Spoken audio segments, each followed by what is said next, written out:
Donc, on est sur l'exercice 3. On a deux listes, nom et nombre plongé, qui sont en parallèle. Donc, c'est-à-dire Lenita, elle a 120 plongées, Béatrice 15, Kendrick 150. Et on va essayer de faire une première exercice, c'est de créer une fonction qui crée un dictionnaire à partir de ces deux listes, où la clé est le nom de la plongeuse et la valeur, le nombre de plongées effectuées. Donc, je vais créer une fonction. Je peux l'appeler, je sais pas, dico, où je mets D pour dire dictionnaire, D plongée. En fonction, bon, comme c'est des constantes, j'ai pas besoin de les mettre en paramètres. Et je dois créer quoi? Je dois créer un dictionnaire. Je vais l'appeler D et je vais l'initialiser à vide. Pour l'instant, il est vide. Et c'est une fonction, c'est-à-dire, qu'est-ce qui est commun à toutes les fonctions, elles ont quoi? Un return. Il y a une valeur de retour, sinon c'est pas une fonction. Qu'est-ce qu'on veut retourner ici? Le dictionnaire. Donc je peux déjà écrire return D. J'ai un dictionnaire vide, return D. Je vais aussi appeler ma fonction, sinon je peux pas la tester. Donc je vais appeler D plongée. Quand j'appelle une fonction, elle me retourne une valeur. Il faut que je récupère cette valeur, il faut que je fasse quelque chose avec. Par exemple, je peux le stocker ici dans une variable que je peux appeler dico. Je n'ai pas besoin de le donner le même nom qu'ici, on s'en fout du nom. C'est la valeur qui est retournée et je peux l'appeler Schtroumpf ou Kardashian ou ce que je veux et je choisis quelque chose qui est à peu près raisonnable par rapport à mon programme. Par exemple, des plongées ou juste plonger. Pourquoi pas? Dico plongée. Voilà. Ensuite, pour savoir ce que j'ai fait, pour avoir rapidement un aperçu, je fais un affichage. Sinon, je peux utiliser le debugger toujours, mais ça va plus vite avec un affichage, donc je fais print de dico plongée. Mon fonction, elle, son travail, c'est pas d'afficher quelque chose qui ressemble à un dictionnaire, c'est de créer un objet dictionnaire. Il faut essayer de donner une vie à ces objets virtuels. Il faut, comme vous imaginez que c'est là quelque part, il faut trouver une représentation mentale. Soit vous imaginez un dictionnaire construit en pierre et je sais pas, vous créez une représentation de dictionnaire qui marche pour vous. Pour moi, c'est quelque chose de plus ou moins abstrait, mais je sais dans mon esprit que c'est là quelque part. C'est pas juste sur le papier, c'est pas juste sur l'écran. Ça a une existence dans un espace imaginaire. Ensuite, je fais quoi? Les clés, c'est les noms. Donc déjà, je vais parcourir ces listes. On a des listes, on les parcourt. Pour ça, je peux utiliser notre fameux for i in range de len de nom. Et qu'est-ce que je vais faire? Je vais rajouter des valeurs à mon dictionnaire.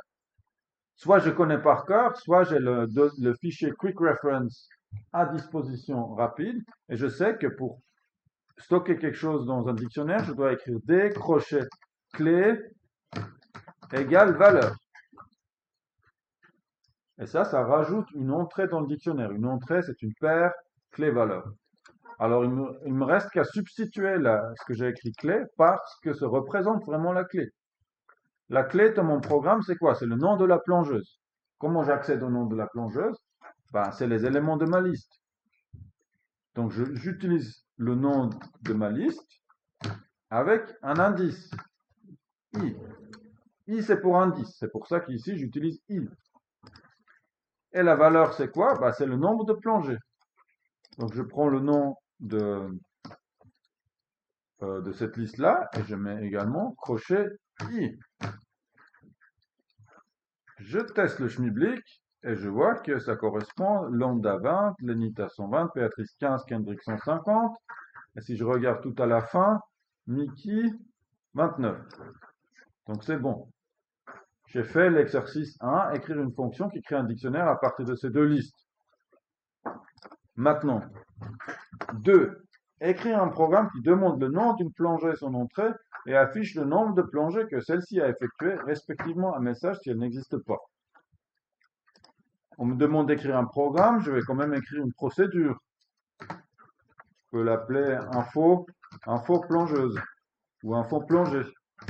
Prends quoi en paramètre? Mes données. Je me suis donné toute cette peine de créer un dictionnaire, je ne vais pas maintenant utiliser les listes. Donc, je vais prendre un dictionnaire en paramètre.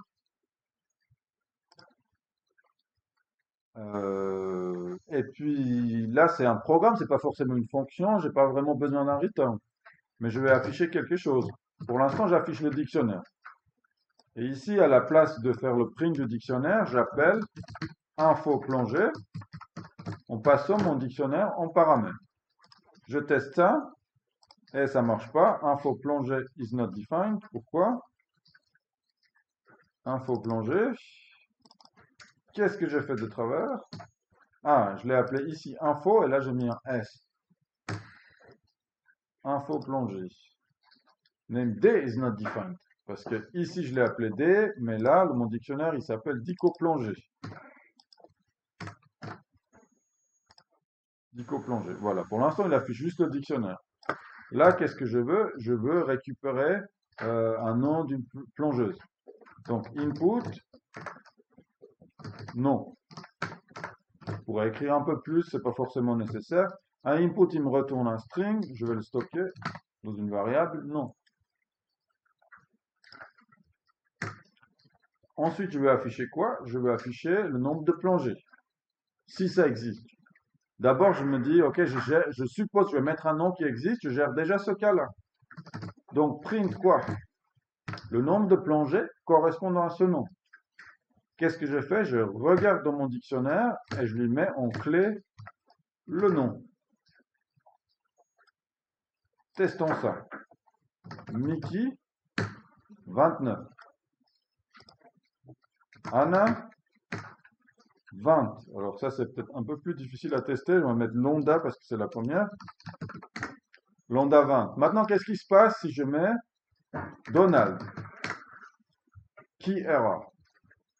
Pourquoi? Parce que ça n'existe pas. Comment est-ce que je vérifie? Donc, avant de l'afficher, je dois vérifier si ça existe. Soit je connais par cœur, soit je regarde dans la Quick Reference, où vous avez toutes les instructions nécessaires pour réussir les exercices et les épreuves ALP. Donc, if quoi? If nom in D. Si le nom existe dans le dictionnaire, je l'affiche. Else, print, nom inconnu, par exemple. On reboulotte. Londa, elle devrait exister. OK. Donald, on n'a rien à cirer. Inconnu, nom inconnu. Et puis, si on essaie Mickey, il existe aussi. J'ai ainsi réussi l'exercice 2. Maintenant, pour l'exercice 3, je vais mettre en commentaire l'appel à l'exercice 2 ici, parce que ça va me faire chaque fois un input, ça va me ralentir dans mes tests.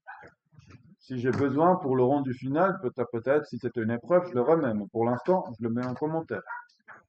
Qu'est-ce que veut faire ce troisième exercice? Écrire une fonction qui retourne le nom et le nombre de plongées de la plongeuse qui a le plus d'expérience sous forme d'un nouveau dictionnaire. Résultat attendu, nom Kendrick, nom plongée 150. Donc, qu'est-ce qu'on a? On écrit une fonction qui retourne le nom et le nombre de plongées de la plongeuse qui a le plus d'expérience. Quand vous entendez le plus d'expérience, ça évoque quel algorithme? Le maximum. Donc, par exemple, je veux dire def plongeuse, ouais, plongeuse max, plongeuse max, plongeuse, ouais, expérimente. Le plus expérience, ça devient très long, je vais mettre plongeuse max. De nouveau, j'ai besoin de mon dictionnaire.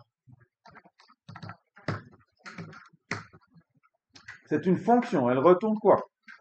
Elle retourne un dictionnaire avec nom Kendrick et nombre plongé, ces entrées-là. Bon, alors je vais faire return un dictionnaire. Dedans, j'aurai un nom. Pour l'instant, je vais mettre un inconnu. Et nombre plongé, 0. Je mets juste quelque chose. C'est ce genre de résultat qu'on veut. On veut un dictionnaire qui décrit en fait le nom de la plongeuse et le nombre de plongées de la plongeuse. c'est une fonction, je dois l'appeler plongeuse max avec mon dico plongé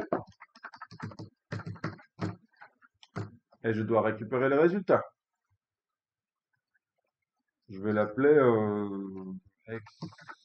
expérimenté. C'est la plus expérimentée.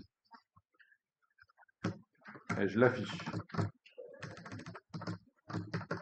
Expérimenté. Je teste, est-ce que j'ai bien déjà fait pas des bêtises au niveau du nommage de la fonction et tout ça? Non, ça va, je retourne non inconnu, non plongé 0. Pour l'instant, c'est pas très intéressant.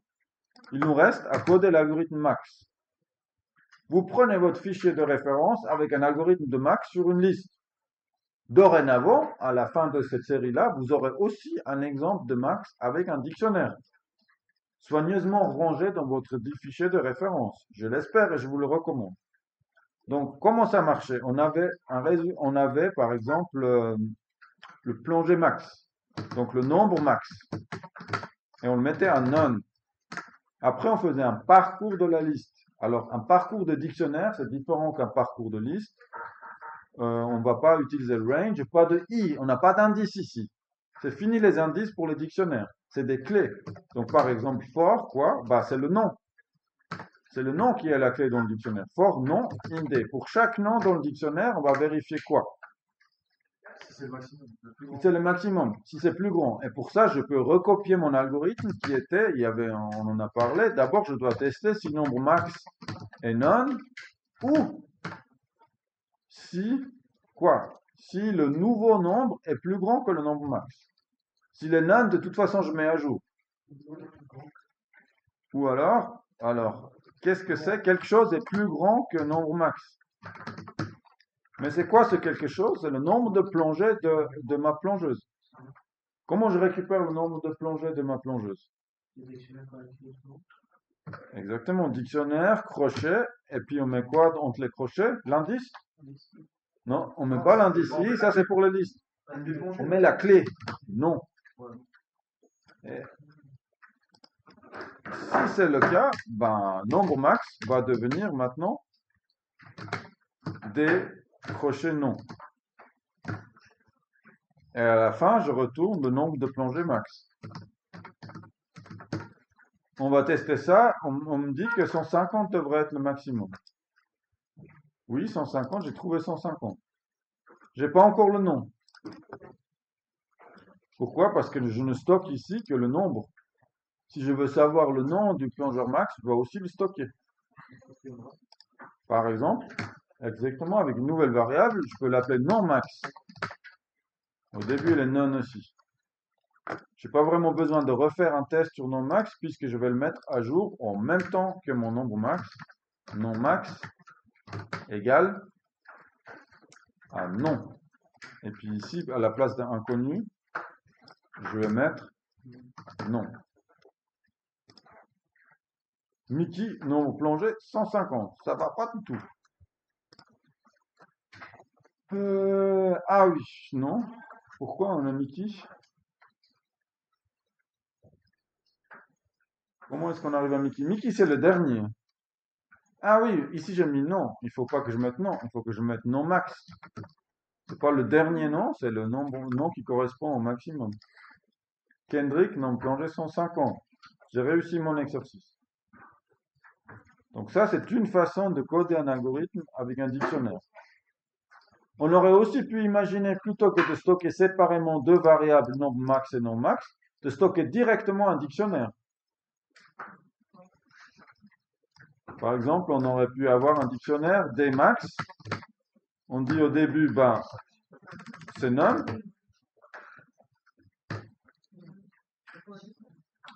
Et si jamais,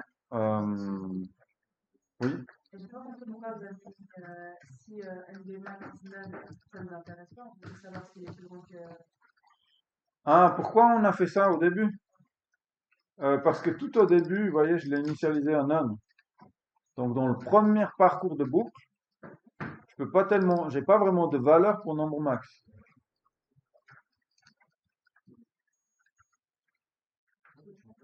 Si vous mettiez seulement si la valeur qu'on dit entre cocher non est plus grand que ND max, ça joue aussi, non?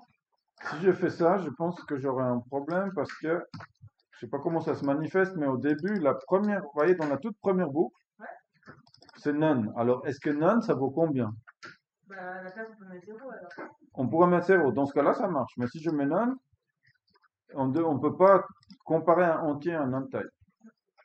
Pourquoi j'insiste avec mon none et avec une condition compliquée? C'est parce que, CTRL Z, parce que ça marche dans tous les cas. Ici, c'est relativement facile. On peut dire, en fait, dans notre liste, on a aucun qui a 0. C'est pas vraiment une garantie. Il pourrait avoir un cas où aucun des plongeurs n'a fait des plongées. Donc, on pourrait initialiser peut-être à -1. Mais parfois, par exemple, si vous regardez des températures, c'est quoi la valeur minimum? Ou si vous regardez, je sais pas, la fortune de quelqu'un, il peut avoir des dettes aussi. Enfin, parfois, on ne sait pas quoi mettre comme minimum. Et le none, ça marche à chaque fois. Donc là, si vous avez mis nombre max égale -1 et que vous n'avez pas fait cette partie-là, ça va aussi. Une fois que vous l'avez compris, c'est pas très perturbant d'écrire ça. Et en plus, si vous l'avez dans votre fichier de référence, vous pouvez le reprendre à chaque fois. Et vous le remettez là et c'est pas vraiment un problème. Oui, Mais vous voyez, le NB max is none or.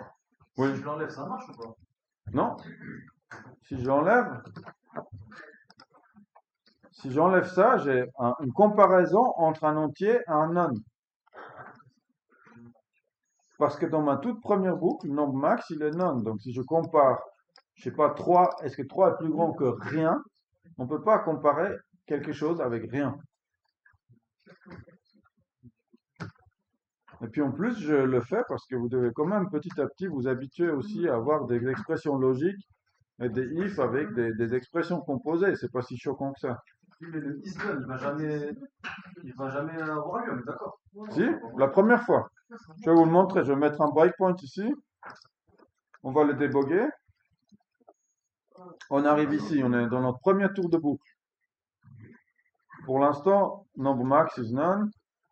Et non, alors je fais un peu plus grand pour qu'on voit non max, non max sont none. Step into, je regarde ce qui se passe dans mon for.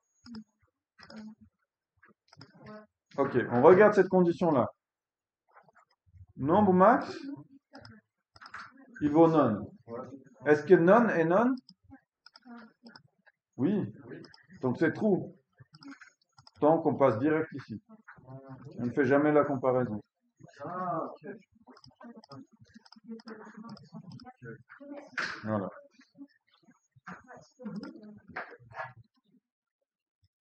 Voilà pour cet exercice-là.